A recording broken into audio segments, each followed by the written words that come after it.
भीतमस्तु मा विद्विषावहै। गुरुर्ब्रह्मा गुरुर्विष्णु गुरुर्देवो महेश्वरः गुरुः साक्षात् परब्रह्म तस्मै श्री गुरवे नमः।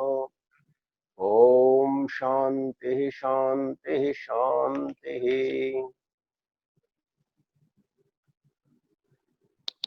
प्रेमपुरी आश्रम के अधिष्ठाता प्रतिष्ठाता परम सत्य महामंडलेश्वर स्वामी श्री प्रेमपुरी जी महाराज के पावन चरणों में नमन करते हुए श्रोत्रिय ब्रह्मनिष्ठ पूज्य स्वामी श्री अखंडानंद सरस्वती जी महाराज के पावन चरणों में नमन करते हुए बड़े ही आनंद से हम लोग श्रीमद् भगवत गीता के 15वें अध्याय पर प्रवचन श्रवण कर रहे हैं। श्रीमद् भगवत गीता के 15वें अध्याय का यह 9वां श्लोक है। श्रोत्रम चक्षुः स्पर्शनं च रसनं घ्राणमेव च अधिष्ठाय मनश्चायं विषयानुपसेवते। श्रोत्र चक्षु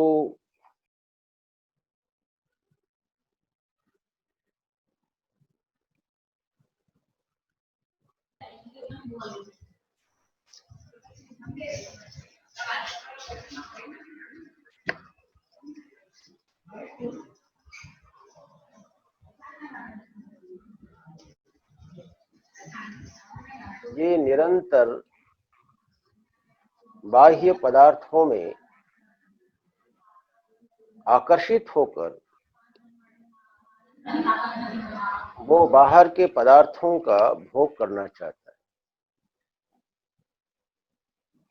और ये निरंतर आकर्षित होता रहता है। आकर्षित होने के लिए इनके पास इंद्रियां हैं।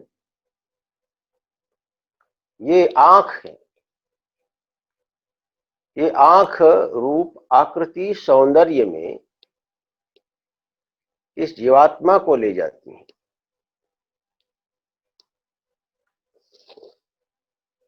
और श्रोत्र बहुत अच्छा श्रवण।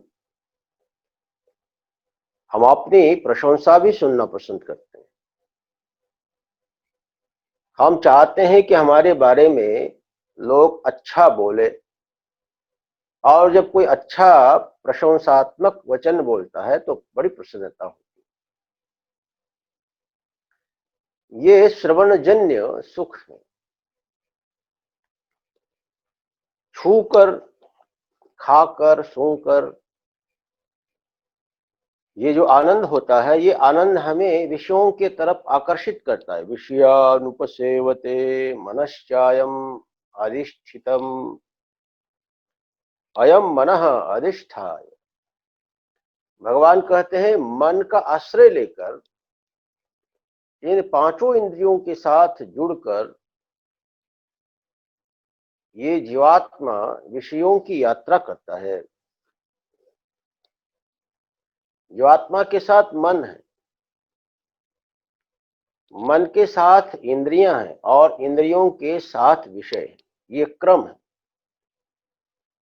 ये बाहर के विषय हमारे इंद्रियों से जुड़ जाते हैं, इंद्रियां मन से जुड़ जाती हैं और मन जीवात्मा से जुड़ जाता है तो संवेदना प्रकट हो जाती है, चाहे वह सुख की चाहे दुख की, चाहे वो अच्छाई की चाहे बुराई की। और यही ये जीवात्मा का निरंतर व्यवहार चलता रहता है। और ये विषय इस जीवात्मा को खींचते हैं, अपने तरफ खींचते हैं। ये रूप आंख को अपने तरफ खींच लेता है। ये रस व्यक्ति को अपने तरफ खींच लेता है। स्वाद के पीछे व्यक्ति बहुत पागल रहता है, ये हमको खाना है, ये नहीं खाना है। रूप के पीछे व्यक्ति पागल रहता है, यही देखना है हमें, ये नहीं देखना है। और ये चुंबक की तरह, इसीलिए इसको विषय बोला है, विषयान उपसेवते। विषय का ही अर्थ होता है जो जीवात्मा को अपने तरफ खींच ले।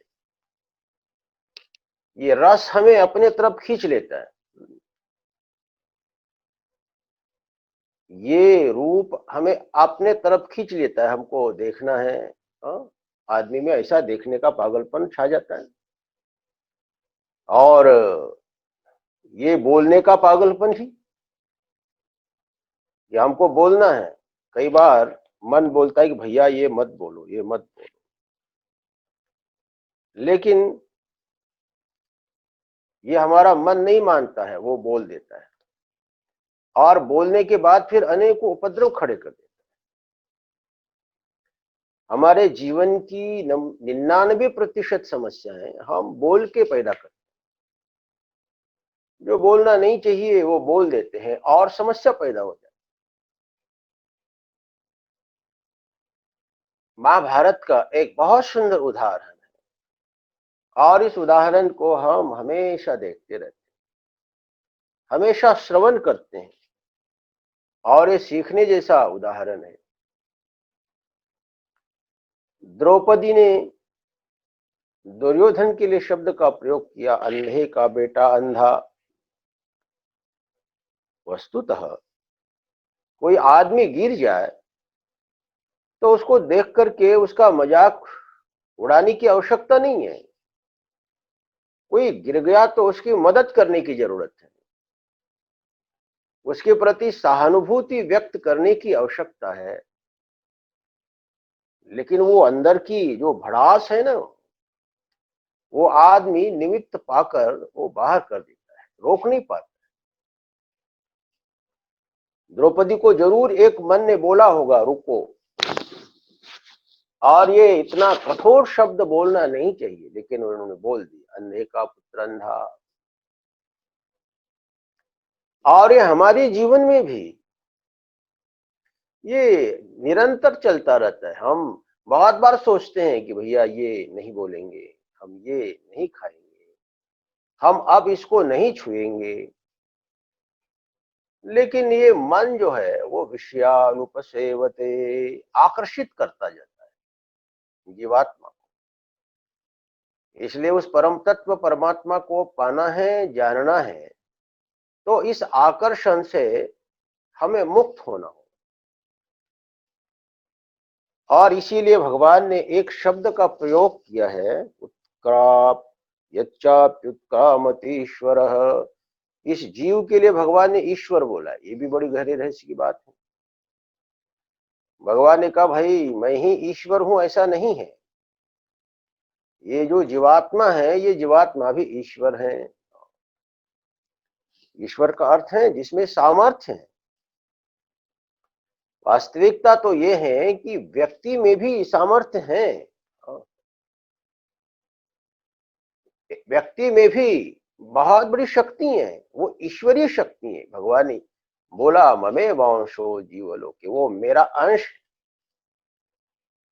और वो मेरा अंश होने के नाते कारण वो ईश्वर है, उसके अंदर मेरी शक्ति है।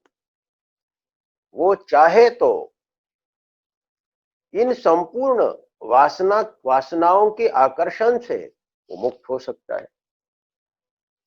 इसलिए विषयान उपसेवते, विषयों के पीछे भागता हुआ ये जीवात्मा अपने अंदर की वो ईश्वरीय शक्ति जब समझ लेता है तो अपने को रोक लेता है। एक बार की बात है,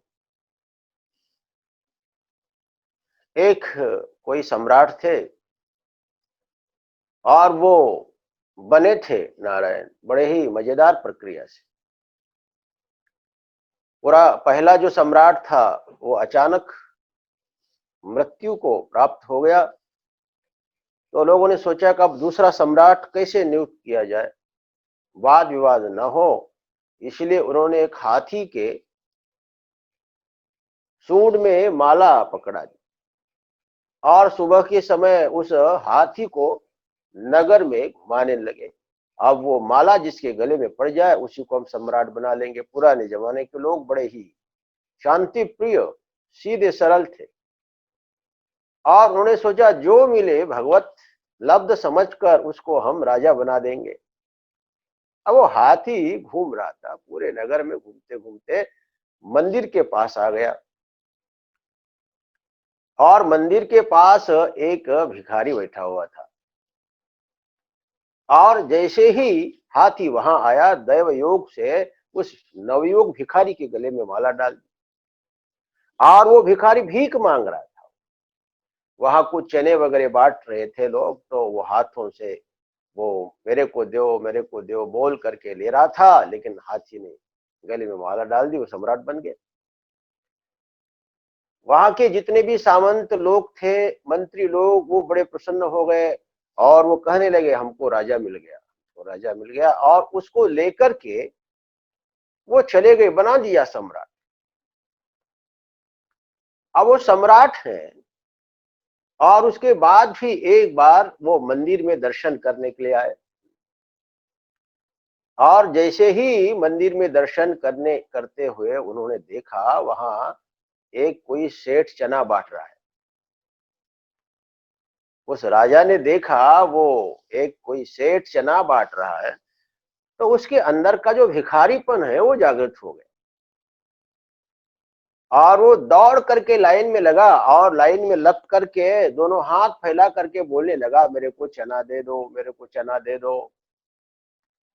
मंत्री लोग घबरा गए और घबरा करके मंत्रियों ने कहा कि राजन, आप भिखारी नहीं है, आप चना लेने के लिए आप भिखारियों की लाइन में लगकर मेरे को चना दो, मेरे को चना दो, ऐसा मत बोलो। और ये सुनने के बाद फिर वो राजा पुनः वापिस अपने खेमे में आ गए। यही तो है उत्क्रामंती ईश्वर। ये ईश्वर है, ईश्वर, ये भगवान का अंश है। ये जीवात्मा में बहुत बड़ी शक्ति है, लेकिन इन विषयों को देख करके इसके अंदर का जो भिखारीपन है ना, वो बाहर आ जाता है तो सम्राट, लेकिन जैसे ही वो चने को देखा और उसके अंदर का भिखारीपन बाहर आ गया। और उसके बाद मंत्रियों ने समझाया कि नहीं, अब तो सम्राट है, तो अपने को उन्होंने समेट लिया। ऐसे ही हमारे जीवन में भी कई बार ये जानने के बाद भी भिखारीपन वापस आ जाता है। इस जीवात्मा को कितना भी समझा दे, ये ईश्वर का अंश है, ये चिन्मय है, स्वतंत्र है। ये श्रवण करने के बाद भी, जानने के बाद भी अंदर का भिखारीपन, वासना का भिखारीपन, और उसके बाद ये जीवात्मा फिर विषयानुपसेवते, वो विषयों का सेवन करता रहता है। इसलिए चाहिए हमारे अंदर का वो ईश्वरत्व, जो भगवान निरंतर हमको इशारा कर रहे हैं, हमारे अंदर का जो ईश्वरत्व है उसको जानकर और इन विषयों की जो वासना है उस पर नियंत्रण करना बहुत जरूरी। महात्मा लोग इस नियंत्रण के लिए कुछ उपाय बता देते हैं और वो उपाय है, एक महात्मा जी को मैंने पूछा कि मन को नियंत्रित करने के लिए क्या करना चाहिए। भगवान का भजन करने के लिए माला लेके बैठते तो है, लेकिन मन लगता नहीं। उन्होंने बहुत अच्छा उपाय बता दिया नारायण। उन्होंने कहा कि पहले मन को शांत करना बहुत जरूरी है, और मन को शांत करना हो तो पहले थोड़ा भोग से भी मन शांत होता है। हाँ? मन में बहुत कोई बात हो ना, मान लो कि खाने की इच्छा है, किसी आदमी ने जीवन में रसगुल्ला नहीं खाया हो और उसके मन में वो उत्सुकता बनी रहती है कि रसगुल्ला कैसे होता है, रसगुल्ला कैसे होता है, रसगुल्ला कैसे होता है। और वो जैसे ही रसगुल्ला खाता है तो उसके मन की वो उत्सुकता खत्म हो जाती है। अरे ये रसगुल्ला, वाह बहुत अच्छा, ये रसगुल्ला। पहले हमको लगता था कि भाई टेटी का अचार कैसा होता है। टेटी, एक यहाँ वृंदावन में भी एक टेटी होती है, टेटी गोल गोल फल होता है, उसका अचार बनता है। जब वो कथाकार लोग बोलते थे टेटी का अचार भगवान खाते थे, तो हमारे मन में भी इच्छा हुई कि भाई टेटी क्या होती है। और जब वो टेटी खा ली तो मन में जो उत्सुकता और उसकी जो आसक्ति थी वो खत्म हो गई। ऐसा बहुत बार होता है कि हमारे मन की छोटी मोटी जो आसक्तियां हैं वो भोग से दूर हो जाती। इसलिए भगवान ने भी कहा दुख दोषानुदर्शनम। अनुदर्शनम अनुभव किया हमने, खाया थोड़ा, और उसके बाद फिर भोग से हमारे मन में उसकी जो आसक्ति है वो दूर हो गई। इसलिए कुछ आसक्तियों को भोग से उसको दूर कर देना चाहिए, और कुछ आसक्तियां दुख से भी। कोई चीज खाई हमने और खाने के बाद मालूम पड़ा कि ये चीज तो हमारे लिए बड़ी दुखद है। ये अपने भीतर का, अपने अनुभव से विवेक को जगाकर अपने मन पर नियंत्रण करने की बात। मैंने विवेक को जगा देने की बात है कि हमने खाया था ये, और ये खाने से हम बीमार पड़ गए थे, तो आप खाना चाहिए कि नहीं? भाई ये चीज हमने खाई और हमारी शुगर बढ़ गई, आप दूसरे दिन उसको खाना चाहिए कि नहीं खाना चाहिए? ये विवेक तो यही बोलता है कि भाई दूसरे दिन उसको नहीं खाना चाहिए।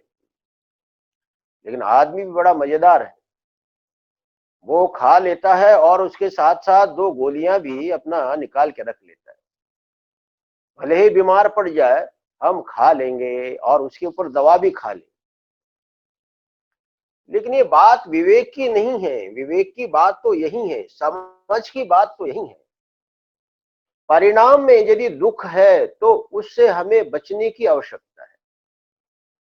किसी भी विषय भोग का जो परिणाम है वो हमें दुख में ले जाता है, उससे बचने की जरूरत है। और ये अनुभव से जब हम समझ लेते हैं तो अपने आप आत्म संयम आ जाता है। और कुछ हमारे जीवन में योग साधना, ये विषयान उपसेवते, इसके ऊपर जो नियंत्रण करना हो तो योग साधना के द्वारा भी हमें मन पर नियंत्रण करने की आवश्यकता है। योगश्चित्त वृत्ति निरोध, कुछ समझ से, कुछ भोग से वासनाएं मिटी, लेकिन कुछ ऐसी वासनाएं होती हैं कि जो समझ से और भोग से नहीं मिटती है। और ये हमारा मन और हमारी इंद्रियां बार बार विषय की ओर हमें आकर्षित करती, बार बार आकर्षित करती हैं। तो थोड़ा हठयोग का आश्रय लेने की जरूरत है। हठयोग का अर्थ क्या है? हठयोग का अर्थ है थोड़ा सा अपने मन को जबरदस्ती करने की भी जरूरत है। और जबरदस्ती का अर्थ यही है, योगश चित्त वृत्ति निरोध, माने थोड़ा आंख बंद करके बैठ जाए और मन बोलेगा कि आंख खोलो, लेकिन हम नहीं खोलेंगे। मन बोलेगा कि बहुत अच्छी चीज है भैया खा लो, लेकिन मन को सख्ती से बोलेगी नहीं, हम नहीं खाएंगे। इसको हठयोग बोलते हैं। हठयोग माने मन के साथ भी अपने को हट करना चाहिए, नहीं नहीं हम इतनी माला जप करेंगे। एक हमको महात्मा जी मिले, पहाड़ी बाबा जी महाराज, बड़े सिद्ध पुरुष, अपने आश्रम में बड़े बड़े साधु पुरुष भी उनके दर्शन करने के लिए जाया करते थे। मलो पीठाधीश्वर राजेंद्र दास जी महाराज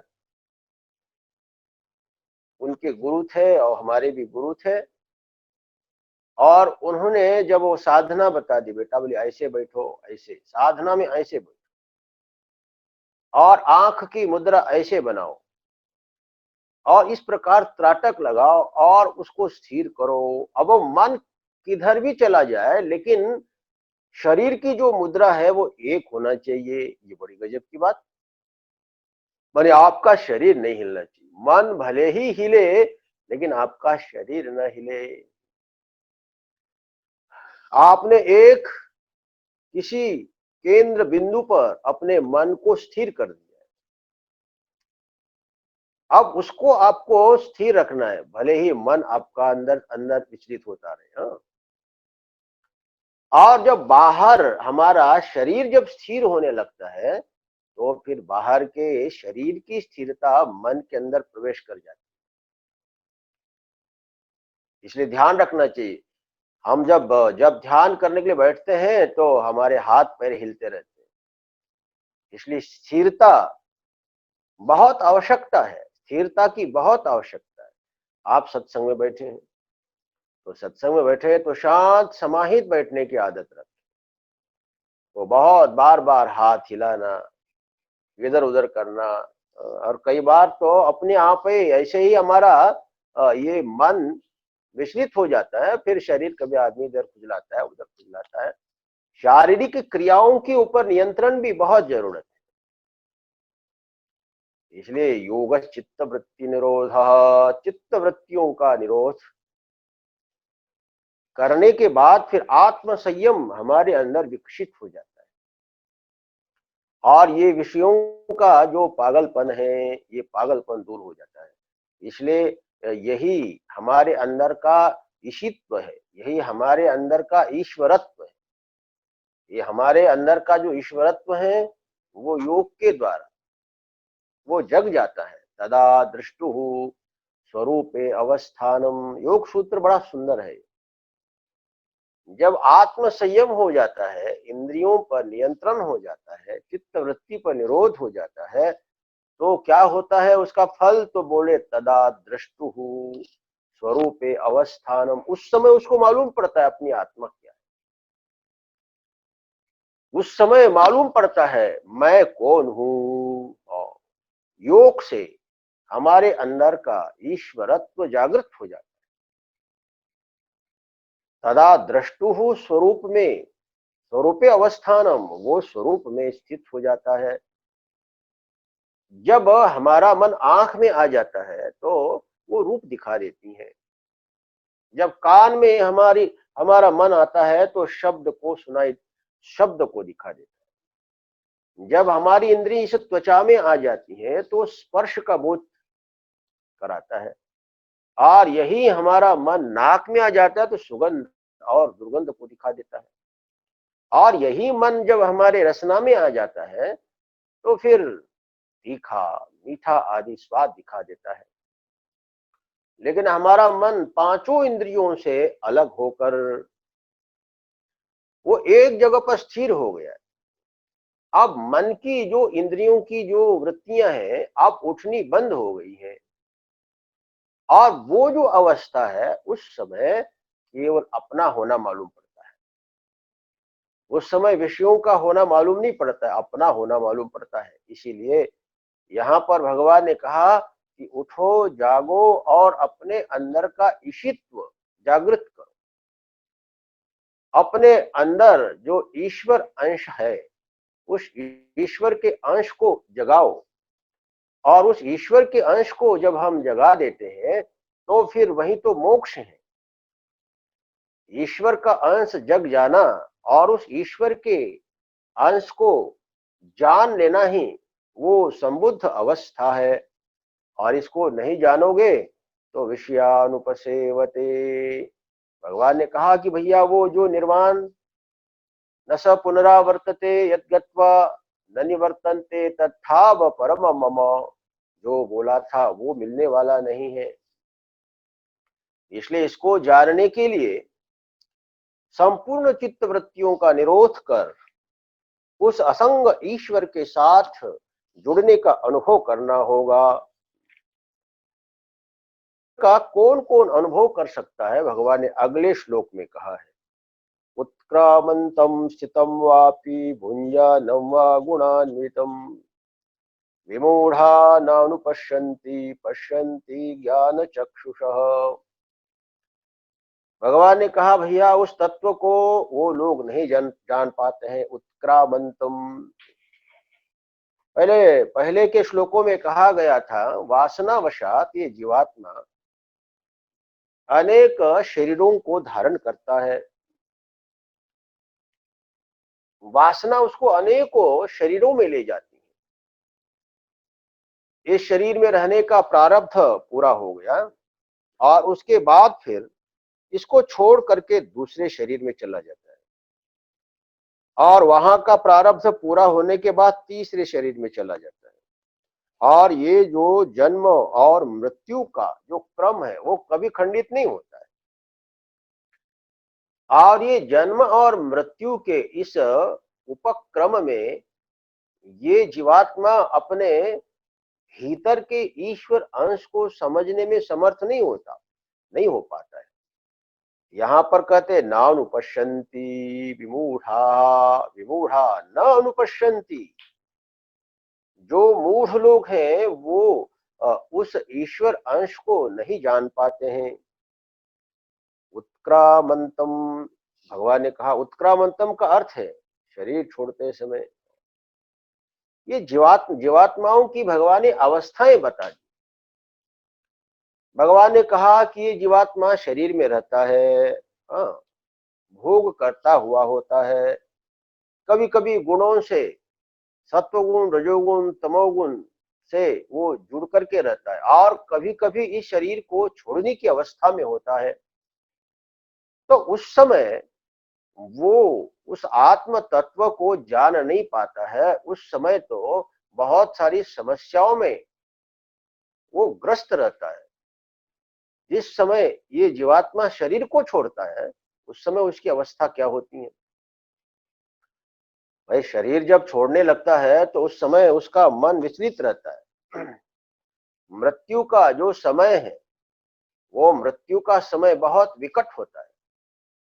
बहुत सारे लोगों को तो यही मालूम पड़ता है कि हम मर रहे हैं। आदमी मर जाता है तो दूसरे को मालूम पड़ता है कि वो मर गया, मरने वाले को कभी नहीं मालूम पड़ता है कि मैं मर गया। और यदि वो बोल रहा हो कि मैं मर गया तो समझना चाहिए कि अभी मरा नहीं है, अभी वो मरने वाला है। आप बोल रहे हैं मैं सो गया हूं, इसका मतलब कि अभी सोए नहीं, सो गया है। सो गए तो आप आवाज कौन दे रहे हैं? यदि आप सो गए तो सोने वाला तो आवाज देता नहीं है। इसीलिए मरने के बाद दूसरे लोगों को मालूम पड़ता है ये मर गया, उस आदमी को मालूम नहीं पड़ता है। और दूसरी बात, जिसको मालूम पड़ जाए कि मैं मर गया, मर रहा हूं, उस समय तो वो बहुत अतीत के पदार्थों से, वो अतीत की आसक्तियों से बंधा हुआ होता है और वो अतीत के आसक्तियों के छूटने के भय से वो बहुत ही दुखी, अशांत और भयाक्रांत होता है। इसलिए मरते समय जीवात्मा वो आत्म सत्ता को जान ले, ये संभव नहीं। भगवान ने यहाँ पर मृत्यु को प्राप्त करने वाली जीवात्मा के विषय में कह रहे हैं कि वो विमूढ़ व्यक्ति आत्म तत्व को न पश्यन्ति, वो नहीं जानता है। इसलिए ये भ्रम में न रहे, हम भ्रम में न रहे कि मरते समय हम भगवान को याद करते हुए मरेंगे। भाई पहले तो हम भगवान को याद नहीं करेंगे, मरते समय करेंगे। और भगवान का नियम है कि मरते समय जो याद करता है वो मेरे को प्राप्त हो जाता है। मरते समय तो दुनिया की बातें याद आ जाती। एक हमारे मुंबई में घाटकोपर में मनु भाई थे, बड़े अच्छे महापुरुष थे, वेदांत कुटीर के हमारे प्रकाश भाई की तरह बड़े सत्संगी थे और वो वेदांत के प्रकार सत्संगी, बड़ी रुचि उनकी, बड़ी प्रवृत्ति। सबसे पहले आके बैठते थे, सबसे बाद में आके चले जाते थे और बड़ी लंबी उम्र जिए, लंबी उम्र, बड़े प्रतिष्ठित थे। और जब वो समय आया नारायण, और उस समय उन्होंने मेरे को फोन किया और पूछा स्वामी जी, बोले जीवन में इतना मैंने सत्संग किया लेकिन मेरे को सत्संग की बातें याद नहीं आ रही। बोले सारी दुनिया की बातें याद आ रही है। उत्क्रामंतम मूढ़ा नानुपश्यन्ति। बोले वो दुनिया में जो मैंने बेईमानी की, कहां कहां मैंने किसके साथ बुरा व्यवहार किया, वो बोले सारी चीजें मेरे को याद आ रही, अच्छी चीजें मैंने की है बहुत, लेकिन वो याद नहीं आ रही, मैं क्या करूं। मैंने कहा ये तो बहुत अच्छी बात है कि आपको बेईमानी की बात याद आ रही है, ये तो जीवन में पहले ही याद आ जानी चाहिए। वो तो बेईमानी करते समय ही अपने को याद आ जाना चाहिए था कि मैं बेईमानी कर रहा हूं, और उस समय यदि आपको मालूम होता तो आप बेईमानी नहीं करते। लेकिन उस समय मालूम नहीं पड़ा कि मैं दूसरे के साथ बुरा व्यवहार कर रहा हूं, और उस समय आप बड़े आनंद से दूसरे के साथ बुरा व्यवहार कर रहे थे, लेकिन भगवान ने आपको अवसर दे दिया, अब आपको मालूम पड़ने लगा। अब आप सबको क्षमा मांगो, मन से क्षमा मांगो सबको कि हमने तुम्हारे साथ बुरा व्यवहार किया है, क्षमा करो। तुम्हारे साथ मैंने बेईमानी की, क्षमा करो। हाँ, मन से आप सबको क्षमा करो। बोले क्षमा करना बहुत जरूरी है, क्षमा करना बहुत जरूरी है, क्षमा करना बहुत जरूरी है नारायण। आपके साथ किसी ने बुरा व्यवहार किया है तो उसको भी आप क्षमा करो। उस बोझ को ढोने की जरूरत नहीं है, अभी मृत्यु का समय है, और मृत्यु के समय में आप बोझ ढोएंगे, उस आदमी ने हमारे साथ बुरा व्यवहार किया, और आप ये भी बोझ न ढोए कि हमने दूसरे के साथ बुरा व्यवहार किया। आप सबको क्षमा कर दीजिए, आप सबको क्षमा मांग लीजिए आप। और उसके बाद फिर हमारे मनु भाई ने ऐसा ही किया, उनको बड़ा अच्छा लगा, बड़ा अच्छा लगा। इसलिए मृत्यु के समय उत्क्रामंतम विमूढ़ा नानुपश्यन्ति। हाँ, मृत्यु के समय विमूढ़, मोहित जो लोग हैं वो नहीं जान पाते उस परमात्मा को। और स्थितम वापी, स्थितम माने शरीर में रहते हुए भी उस परमात्मा को, आत्म तत्व को नहीं जान पाते। भाई मरने का समय नहीं है, अभी हम जीवित हैं, तो जीवित अवस्था में भी हम भगवान को कहाँ जान पाते। हम अपने आप को नहीं जान पाते हैं कि हम ईश्वर के अंश हैं। और भुंजानम, भोग के समय तो हम आत्म विस्मृत हो जाते। ये दुनिया की जो चीजें हैं, ये भौतिकता है, भोग विलास है, वो हमें आत्म विस्मृति में ले जाता है। इसलिए भगवान ने कहा अज्ञानेनावृतम ज्ञानम तेन मुह्यन्ति जन्तवः। ये अज्ञान से आबद्ध ये जो जीवात्मा है, ये दुनिया के भौतिक पदार्थों के सानिध्य में वो मोह को प्राप्त हो जाता है, और वो अपने आप को नहीं जान पाता। गुणान्वितम, गुणों के द्वारा अन्वित हो जाए, ये गुण है सत्वगुण, रजोगुण और तमोगुण। ये तीनों गुण जब हमारे अंदर पैदा हो जाते हैं तो उस समय भी हम गुणों के साथ जुड़कर गुणों की तरह व्यवहार करते हैं, हम अपने आप को नहीं जान पाते। ये सत्वगुण माने बहुत अच्छा मन में भाव पैदा हो, सत्संग में बैठे हैं, मन बड़ा हल्का है, नींद नहीं आ रही है, और बहुत अच्छा लग रहा है, हम सत्संग कर रहे हैं, ये सत्वगुण है। और यहाँ बैठे तो है लेकिन मन में आ गया, मॉल आ गया, बाजार आ गया, दुकान आ गया, बहुत सारी चीजें हमारे मन में आ गई, और ये मन दुनिया के पदार्थों में विचरण करने लगा, तो ये है रजोगुण।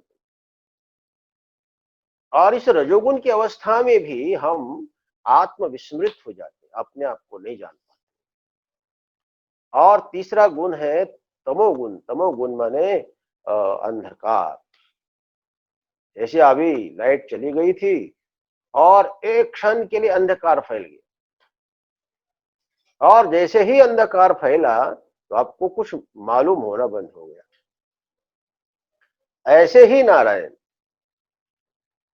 जब तमोगुण आ जाता है तो व्यक्ति के जीवन में प्रमाद आ जाता है, व्यक्ति के जीवन में आलस आ जाता है, व्यक्ति के जीवन में नींद आ जाती है, और आलस, प्रमाद, नींद में हम आत्मा को विस्मृत कर देते हैं। गुणान्वितम विमूढ़ा नानुपश्यन्ति, गुणों से अन्वित होकर ये जीवात्मा उस ईश्वरीय सत्ता को जान नहीं पाता है। लेकिन भगवान कह रहे हैं ज्ञान चक्षुषः पश्यन्ति, ज्ञान चक्षु के द्वारा वो देखने में समर्थ हो जाता है अपने आप को। जो हमारे अंदर जो चेतन ईश्वर अंश है, उस चेतन ईश्वर अंश को जानने में समर्थ हो जाता है जब हमारी आंख खुल जाती है, ज्ञान चक्षु खुल जाती है भक्ति के द्वारा, ज्ञान के द्वारा, वैराग्य के द्वारा, योग के द्वारा। उस समय हम उस परमात्मा को जानने में समर्थ हो जाते हैं। नामदेव जी महाराज महाराष्ट्र के एक बहुत ऊंचे भक्त हुए और उनकी जब दृष्टि खुली, उनको गुरु मिले और जैसे ही उन्होंने गुरु के चरण छुए और अंतर्दृष्टि खुली और उनको ऐसा मालूम पड़ने लगा कि मेरा जो इष्ट है भगवान, वो सर्वत्र है, वो कण कण में है। वो हाथ में चरण लेके वो अनुभव करने लगे, अब ये चरण मैं कहाँ रखूं, भगवान कहाँ नहीं है, ऐसी जगह कहाँ पर है। एक बार ज्ञान चक्षु खोलने की जरूरत है बस। और ये ज्ञान चक्षु खोलने के लिए ही ये शास्त्र के उपाय हैं, योग है, भक्ति है, सत्संग है, नैतिकता है, चरित्र है, धर्मानुष्ठान है, ईमानदारी है।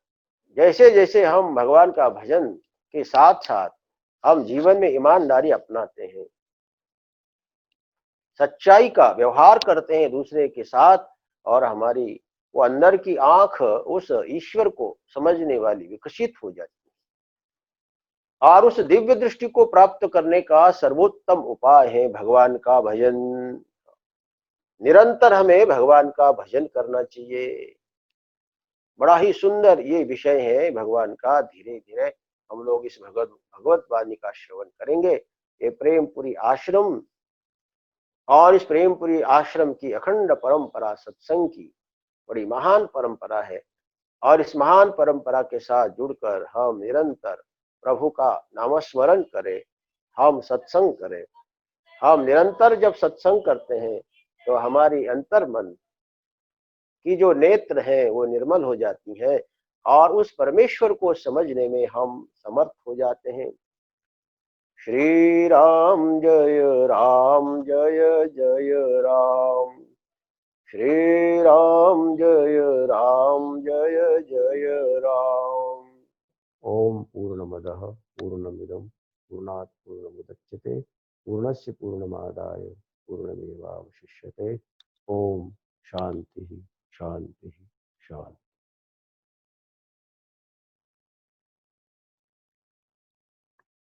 हरि ओम।